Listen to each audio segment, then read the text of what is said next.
One Zambia, one nation, and a very beautiful welcome to Zanis News. We look at the headlines in the news. Government determined to achieve projected 10 million metric tons of maize. Electronic smart invoice to increase revenue collection.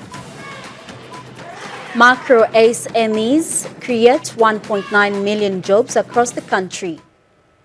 Plus, Copper Queens coach names provisional squad for Olympics qualifier. With the news in detail, my name is Margaret Kangwa. Now, President Hakainde Hichilema says government is determined to achieve its projected yield of 10 million metric tons of maize.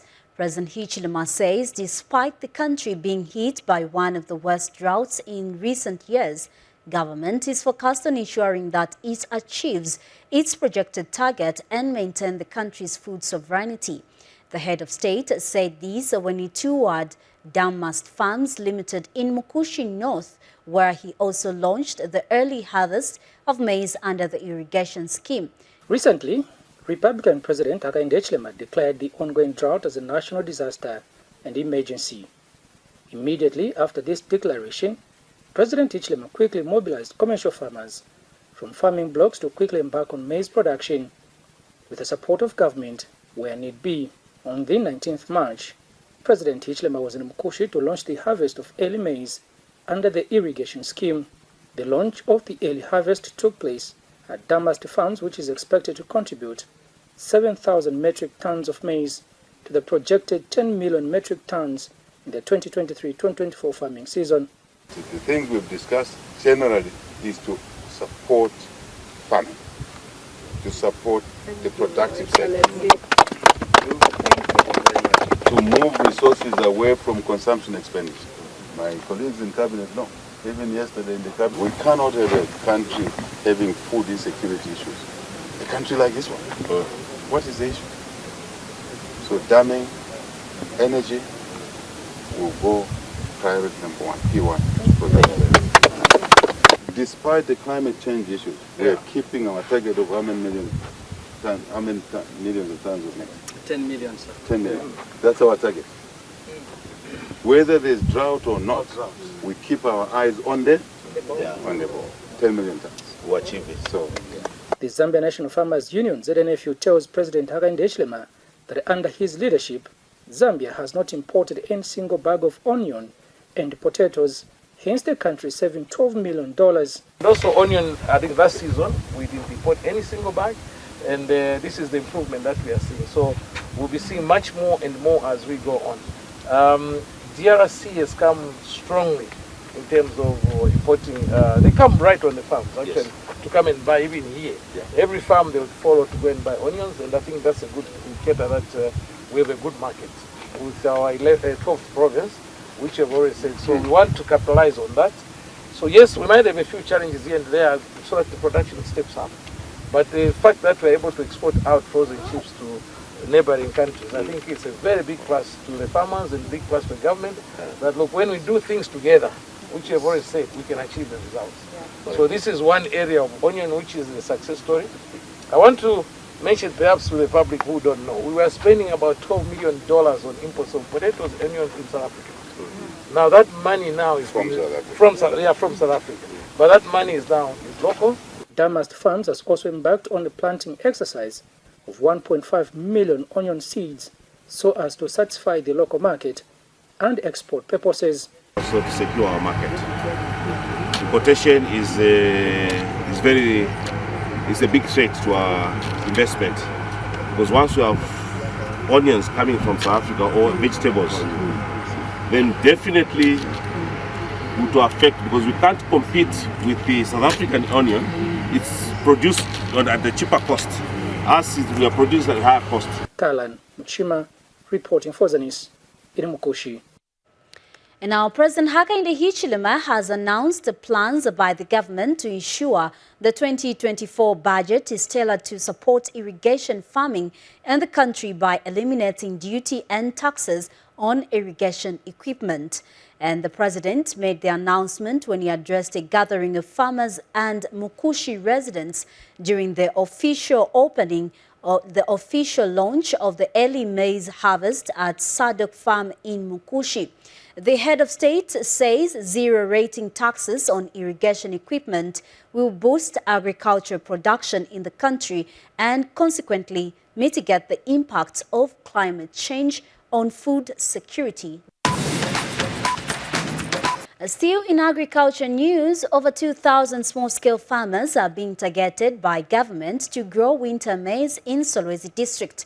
Acting District Commissioner Anton Fulwe says, following the drought that hit most parts of the country during the 2023 to 2024 farming season, government has identified small-scale farmers around wetlands to supplement this year's harvest by growing irrigated maize.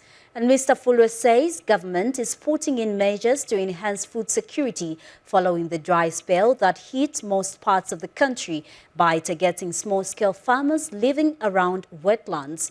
He added that the farmers will each receive 1 bag of compound D fertilizer, 1 urea and 5 kilogram bags of maize seed before the end of this year. The DC says the process of identifying the beneficiaries has already started and that the beneficiaries will receive the inputs under the Ministry of Community Development and Social Services.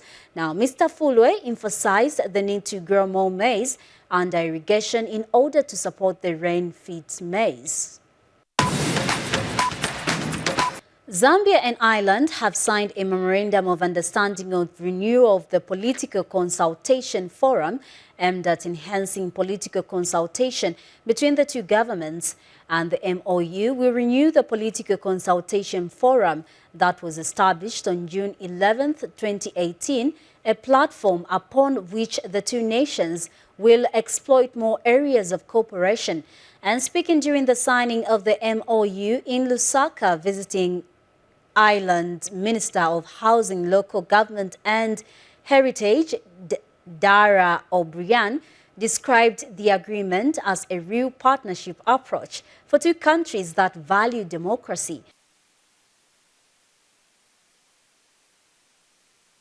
But it's a real partnership approach, and the outlook and the way in which Zambians and Irish interact, we're very similar, even though we're thousands of miles away. We're two countries that value democracy, and I really want to commend you, your government, and His Excellency, the Honourable President as well, for the very strong stance and brave stance that he has taken in ensuring that Zambia is a beacon for democracy and indeed for reform.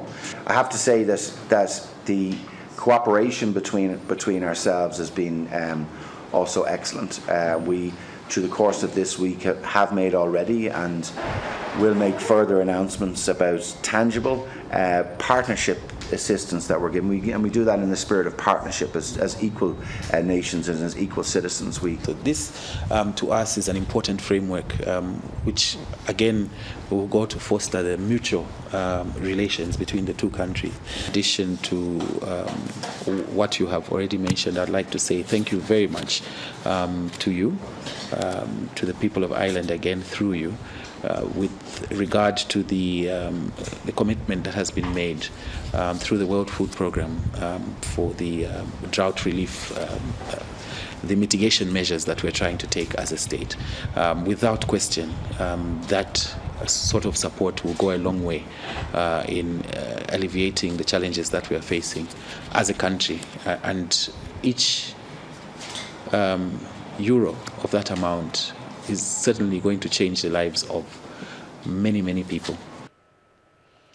And our Finance and National Planning Minister Situmbeko Musokotwani says the newly launched electronic smart invoice by the Zambia Revenue Authority ZRA will increase government's revenue collection. Dr. Musokotwani says for some time the country has faced several challenges in collecting revenue, and that the launch is a major milestone for the country to maximize revenue collection. He was speaking during the launch of the electronic invoice in Lusaka today. More in this report. Over the years, the Zambia Revenue Authority has been facing challenges in the administration of tax, resulting in low revenue collection. But with the launch of an electronic smart invoice, ZRA is expected to improve on its tax collection. The launch of the smart invoice was witnessed by Minister of Finance and National Planning, Stumbeko Musokotwane, in Lusaka. We recognize the critical role that the revenue collection plays in supporting our government's development agenda, and I'm proud to say that the smart invoice system is a significant milestone in our efforts to modernize tax administration. From the onset, I want to mention that the invoice system was forged through a south-to-south cooperation between the government of the Republic of Zambia and the government of the Republic of Rwanda. So there's a lot that we can do, south-south, Africa to Africa, to enhance our situations. Please convey our gratitude to the government of Rwanda, how grateful we are. We all know that taxes are the primary source of revenue for the government, and they enable us to provide essential public services such as healthcare, education, infrastructure, public safety, and many others. We are continually improving our tax administration so as to grow our contribution to over 90% of tax revenue from the existing almost 80%. Zambia Revenue Authority Commissioner General Dingan Banda gave the scope of the electronic invoice. The business benefits of the smart invoice system are twofold. There are those benefits for the government, and there are also benefits for the businesses. The benefits to the government will include, number one, improved compliance. We expect through this model to curb revenue leakages, leading to increased revenue collection in the medium to long term. Number two, we'll be preventing invoice fraud through reduced level of forced VAT claims resulting in decreased tax evasion. The third one is that we'll be harvesting data for audits and analytics, thereby bringing in reliability of invoice information, resulting in improved data analytics and facilitation of electronic auditing. ZRA Acting Director, Data Analytics, Yvonne Mwanza, highlighted how an electronic invoice works. Define electronic invoicing as a type of invoicing that allocates each transaction with a special mark, which we call a fiscal signature, and it transmits information to ZRA in real time. So additionally, one of the key things that we have introduced is the stock management module. Taxpayers can use the stock management module to manage their stock and also monitor their stock. So this is a very important feature which we have introduced. For Zanis in Lusaka, I am Sunday Warrior. Now, on the Copperbelt Province, Chief Former Member of Parliament, Lloyd has commissioned a police post built using the constituents' development funds worth 1.7 million kwacha to Zambia Police Service in Chifubu constituents in Dola District. Now, speaking during the handover ceremony of Buntungwa Police Post and a Land Cruiser to Chifubu, Mr. Luwosha notes that the facility has been constructed to prevent criminal activities at the market and surrounding areas. Let us get the details.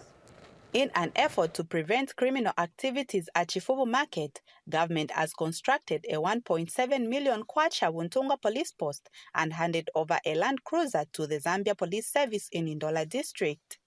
Chifubu Member of Parliament is elated by government's consideration. I have never seen massive development that has hit the constituents in any administration as it has happened in the UPND administration. UPND government means well for the people of Zambia. We have constructed this Buntungwa police post at Chifubu Market at a cost of 1.7 million kwacha. I said our men and women in uniform who were operating in a makeshift office there as a police post for the market, they were operating under tough conditions.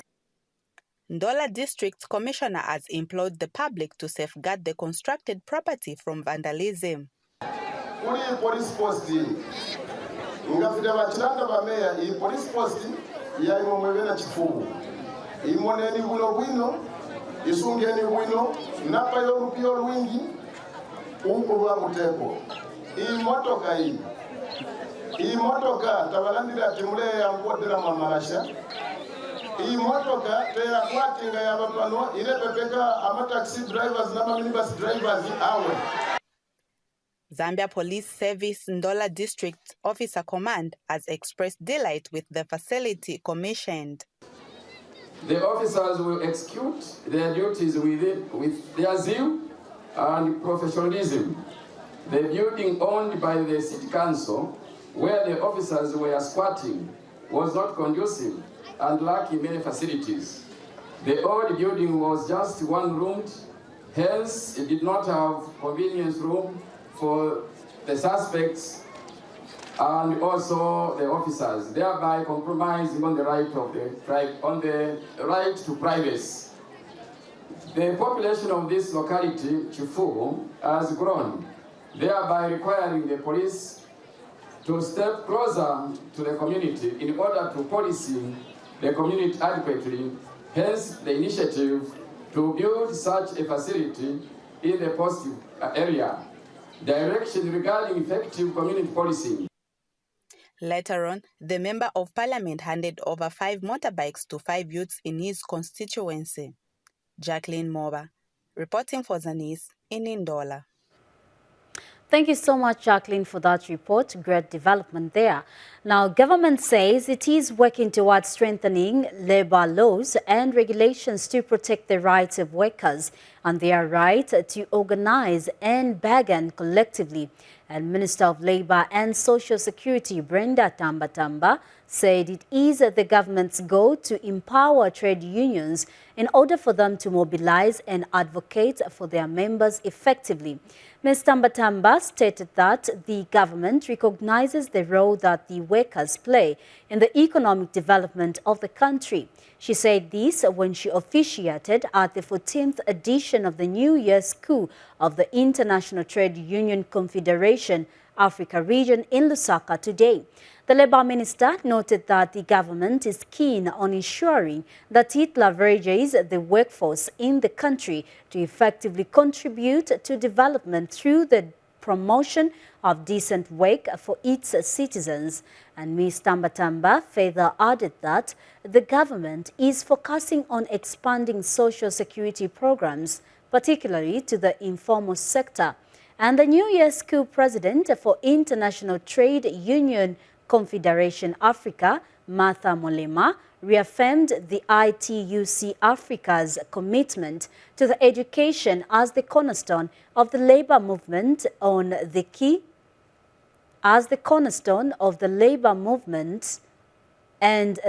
to transformative change. And now, Minister of Water Development and Sanitation, Muchinga Province, has appealed to the World Bank to consider assisting the sector to enable its response to the current drought crisis. Mr. Province says the ministry is looking at scaling up the construction of water harvesting infrastructure as part of its response to the drought crisis. He was speaking when a team from the World Bank, led by World Bank Practice Manager for Eastern and Southern Africa region, Francis, paid a courtesy call on him at his office in Lusaka today. Meanwhile, World Bank Practice Manager for Eastern and Southern Africa region, Francis, says the bank will soon be embarking on a farmer-led irrigation program in the region to support small-scale farmers. He said the program will provide the small-scale farmers with grants and equipment to enable them to venture into simple irrigation systems.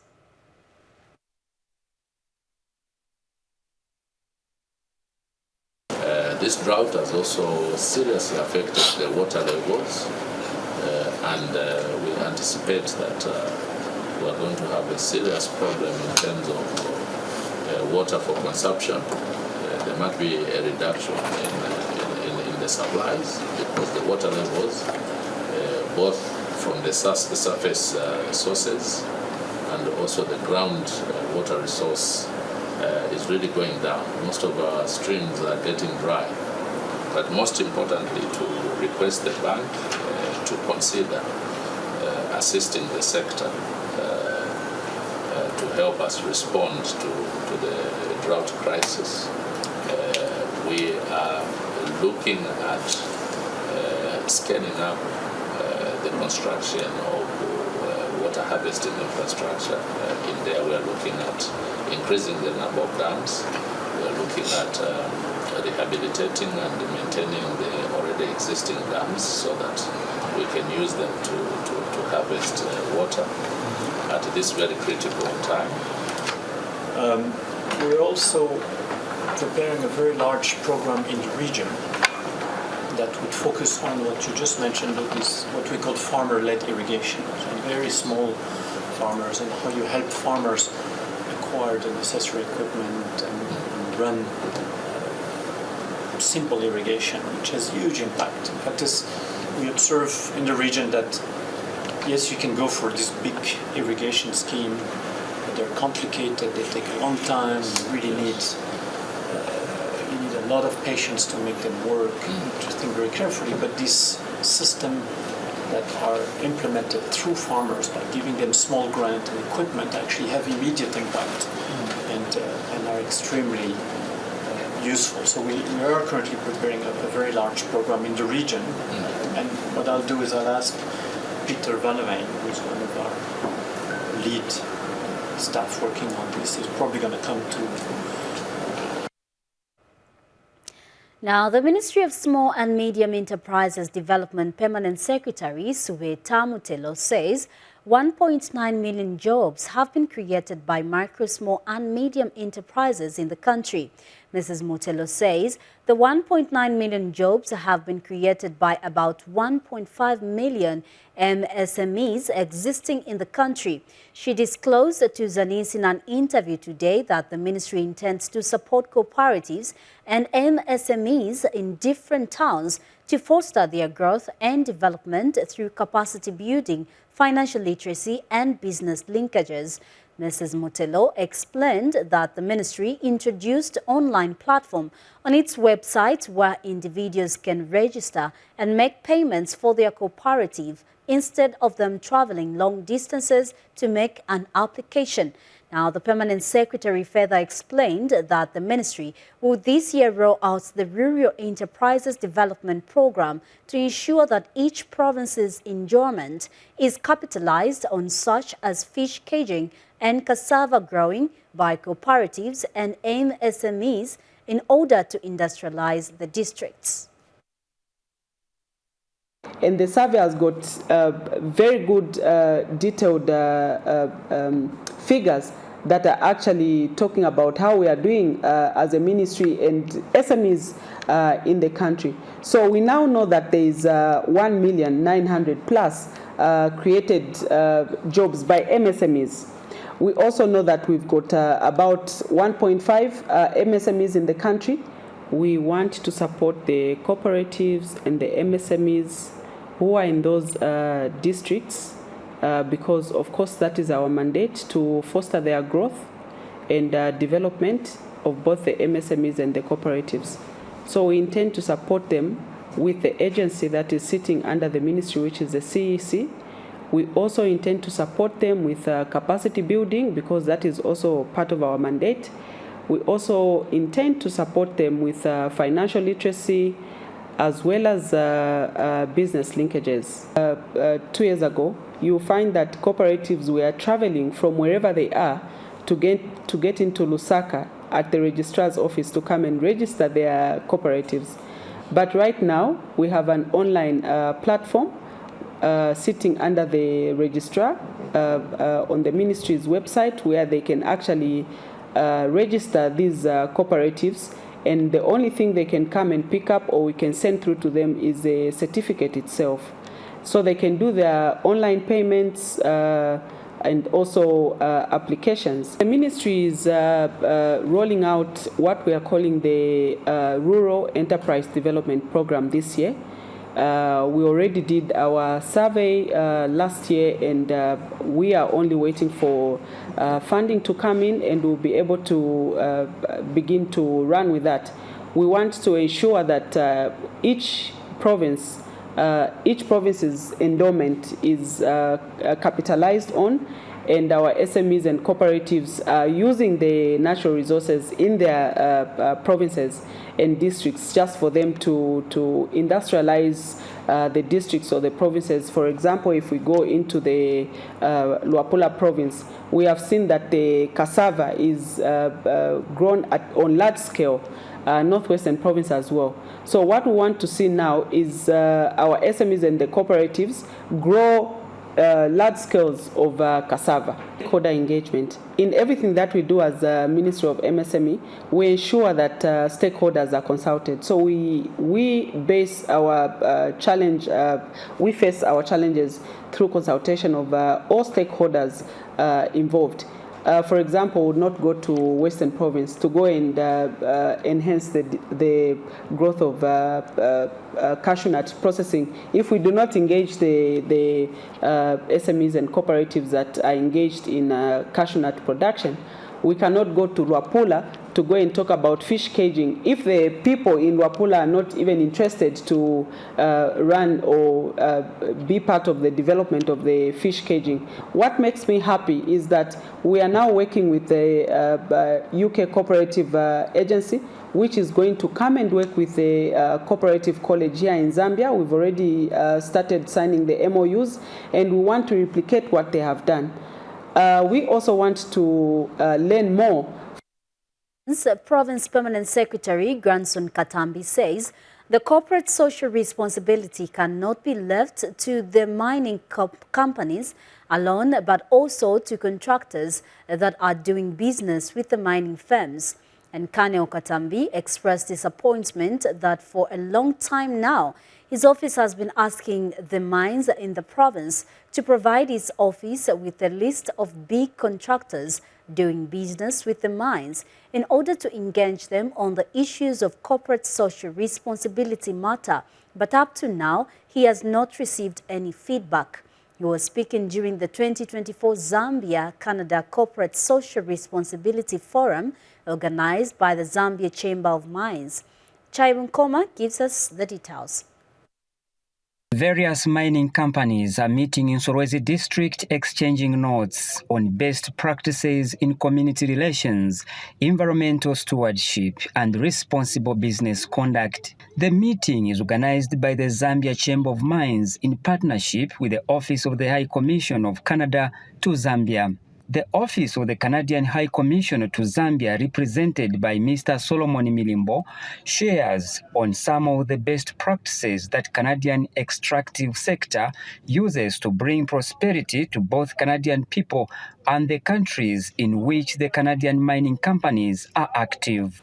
The Government of Canada expects Canadian companies active abroad to abide by all relevant country laws, to respect human rights in their operations, and to adopt best practices and internationally respected guidelines on responsible business conduct. The local Royal Highnesses are also participating in the deliberations. Mining houses also have a duty ensuring that the immediate surrounding communities benefit in one way or another through knowledge transfer in different agricultural programs.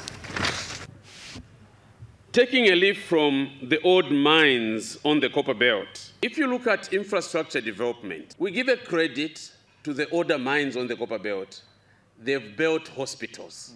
At the forum, government is represented by Provincial Permanent Secretary Kaneo Granson Katambi. When we sit to plan to open a mine, there must be conditions given, and we involve as the owners of the province. so that we tell you what you want. And I wish you investors to be generous and transparent. The Zambia Chamber of Mines President Godwin Vene is calling for more legacy projects by the mines. I need also to say it's evident both here and in the Copper Belt, the other areas, that we have always endeavored to uplift and standard lives of people in the areas where we serve. Some people are skeptical, but please take a look and see. It's already 20 years ago wasn't like this. Reporting for Zanis News, I am Chebunkoma in Solwezi District, Northwestern Province. Thank you for that report. Still in Northwestern Province, the traditional leaders in Northwestern Province have called on the government to strengthen laws on environmental protection. And speaking during a traditional leaders meeting on forest bushfire management, Chief Mumena of the Kaonde people in Kalumbila district has expressed concern with the continued environmental practices that have a negative impact on the environment. Center for Environment Justice, in partnership with First Quantum Minerals, has met the traditional leaders from across the province to address the effects of bushfires, as well as find lasting solutions to end bushfire practices in the region. Northwestern Province Permanent Secretary, Colonel Grandson Katambi, who is represented by Solwezi Mayor Remy Kalepa, says bushfires are a threat to human beings, wildlife, and the environment, hence the need for a mindset change among community members. Fires, often fueled by reckless human actions, pose a grave threat to our environment, economy, and livelihoods. The wanton destruction of our forests not only leads to the loss of biodiversity, but also worsens the adverse impacts of climate change. We must recognize the dire consequences of forest fires and take decisive action to prevent further devastation. His Royal Highness Chief Mumena is the Provincial Council of Chiefs chairperson. I wonder why we don't seem to have, when you look at these frameworks, why we're not having enforcement, say from the key stakeholders like Forestry Department, and every one of us, of course. But in every action, this is clearly a leadership assignment. Center for Environment Justice Director Maggie Mwape explains the aim of the meeting. The aim of this regional traditional leaders roundtable discussion is about us co-creating solutions of the key interventions and activities that we can actually implement, because we want to ensure that, because we have noticed that there have been quite a number of nature crimes, that, illegal mining, illegal logging, and also deforestation. So it is important that we come up with interventions where we could invest in restoration, fire preservation, and then also ensure that we bring all the key stakeholders. Mwiche Chipoya reporting for Zanis, Solwezi District, Northwestern Province. Now, in Muchinga Province, the construction of the first ever museum in Chinsali District is progressing well. Provincial Infrastructure Officer Andrew Jelesani says the contractor engaged on the project is currently on site, adding that the project is now at slab level. Henry Lumpa Jr. has more in this report. With Chinsali District being known as one of the historical towns in the country, the district has been lacking a facility such as a museum to preserve the rich history. To this effect, government last year saw it prudent to establish a museum which will serve as an information center for historical purposes. The construction of the first ever Chinsali Museum, worth over 3 million kwacha, has since taken off, and works on the project are progressing well. At the moment, we are talking about the project being at slab level, and looking at the design and the way the structure is, the contractor is above 50%. So we expect before June this year, the contractor to demobilize, and we hand over the project to provincial administration. For 91-year-old Chinsali senior resident Mukuka Chifwamba, this development is a milestone for the district. It has started.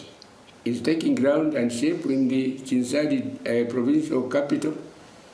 It's a welcome move. We shall support it in total.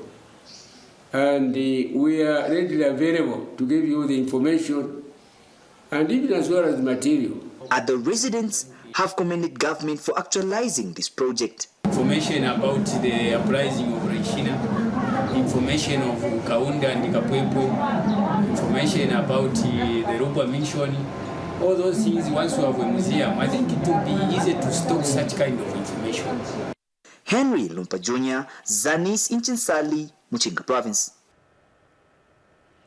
We continue with the news. Now, Rumfunsa District Commissioner Richard Mabena has urged persons with disabilities to form cooperatives so that they can benefit from government empowerment programs. Speaking when he opened a 3-day workshop on social accountability and advocacy organized by the Zambia Federation of Disability, Mr. Mabena says government is committed to empowering and uplifting people's living standards. Details in this report.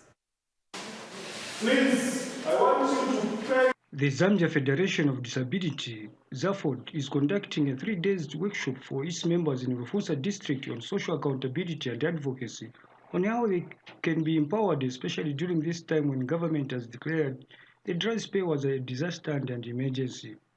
Rumfunsa District Commissioner Richard Mabena, who officiated at the workshop, urged the participants to form cooperatives so that they can benefit from government empowerment programs.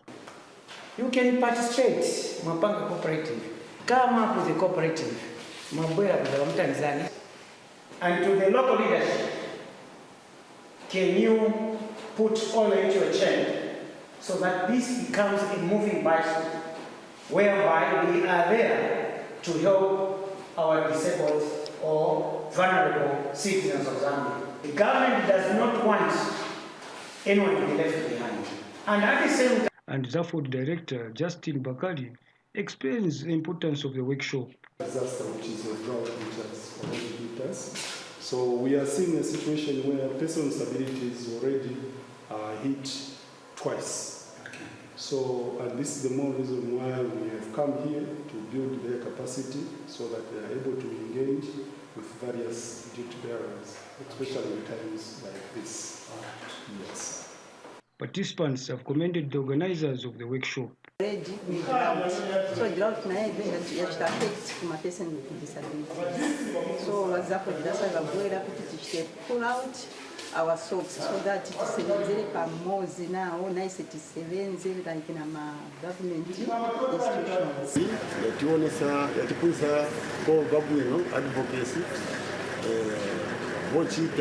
tiene kugwako ife disability tiene kugwako teka utibulizane na nani kuti vitu vose viendeke. Reporting for Zanis in Rumfunsa district of Lusaka Province, I'm Msekiwa Ntembe. Still watching Zanis News, and this time around in sports news.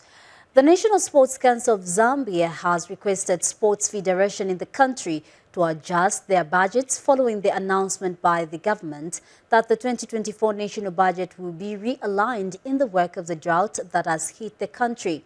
And NSCZ Acting General Secretary Raphael Mulinga says the adjusting of the budget by sports federation is aimed at helping them fulfill their sporting calendar activities. And Mulinga explained that the reduction in funding sporting activities has been necessitated by the declaration of the national disaster and emergency by President Hichilema. He further stated that NSCZ is facing challenges to host national sports awards due to erratic funding. Mulinga said concerted efforts are required if sports federations are to fulfill their sporting activity calendars. He disclosed that the sports body is currently engaging the private sector and other business houses to see how they can be supported. Zambia women's national team coach Bruce Mwape has named a 34-member provisional squad ahead of the 2024 Paris Olympic qualifiers final round.